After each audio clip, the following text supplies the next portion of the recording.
کوفہ کا رہنے والا ایک شخص سے گناہ کیا، چوری کی. ایک دن چوری کی، رات کو بستر پہ لیٹا، احساس ہوا میں تو علی کا شیعہ ہوں. میرا جملہ آپ کو توجہ نہیں کی مجھ میں نے. رات کو جب بستر پہ لیٹا، ایک مرتبہ دل میں احساس پیدا ہوا میں تو علی والا ہوں. علی والوں کا چوری کے ساتھ کیا تعلق ہے؟ کسی کا مال غصب کرنے اس کا علی والوں کے ساتھ کیا تعلق ہے؟ کسی کی چیز کو ہڑپ لینا علی والوں کا اس کے ساتھ کیا تعلق ہے؟ بس سوچتا رہا. صبح ہوئی، سیدھا دوڑتا ہوا گیا مسجد کوفہ میں، امیر المومنین کو سلام کیا. سلام کرنے کے بعد مولا کائنات نے اس کے بعد پاس کھڑا ہو کر کہتے یا علی میں نے چوری کی ہے، مجھے پاک کیجئے. میں نے چوری کی ہے، مجھے پاک کیجئے.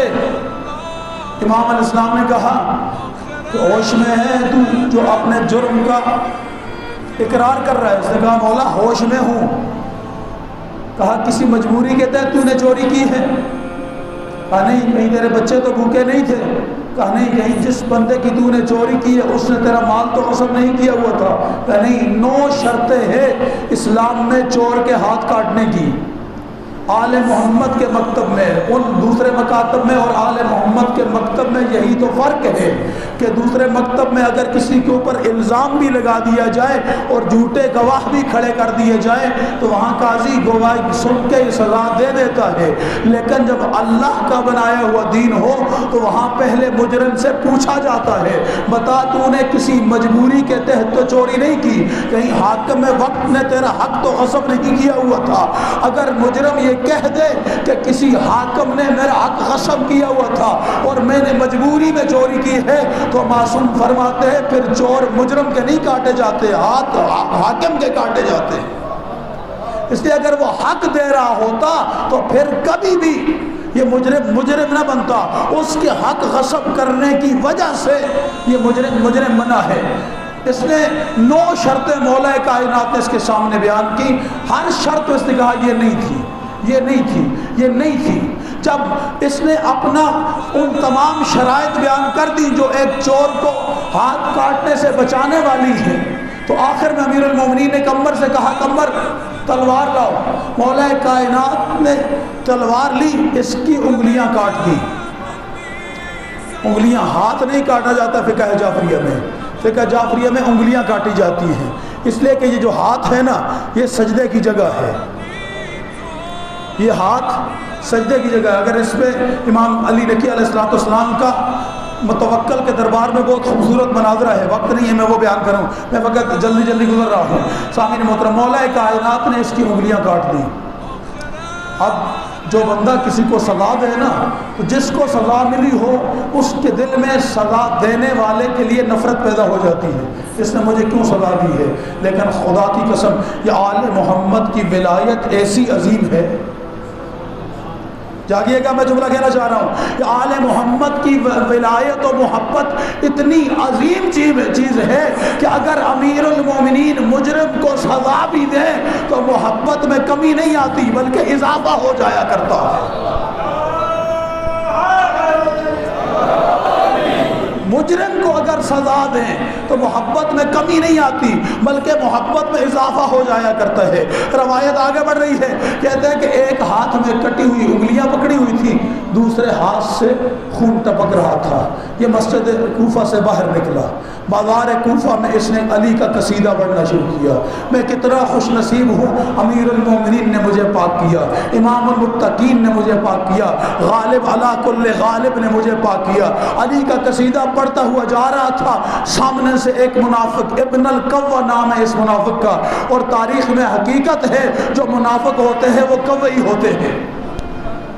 یہ منافق ابن القوہ نام ہے اس کا، یہ آ رہا تھا. اس نے دیکھا ایک ہاتھ سے خون ٹپک رہا ہے اور دوسرے ہاتھ میں کٹی ہوئی انگلیاں پکڑی ہوئی ہیں اور پھر بھی زبان پر علی کا قصیدہ ہے. اس نے کہا اے شخص مجھے علی نے سزا دی اور علی کا قصیدہ پڑھ رہا ہے. جس نے جواب کیا خوبصورت دیا، اس نے کہا کہ میں علی کا قصیدہ کیوں نہ پڑھوں کہ علی نے مجھے اس دنیا میں گناہ کی سزا دے کر اس کی عدالت میں شرمندگی سے بچا لیا.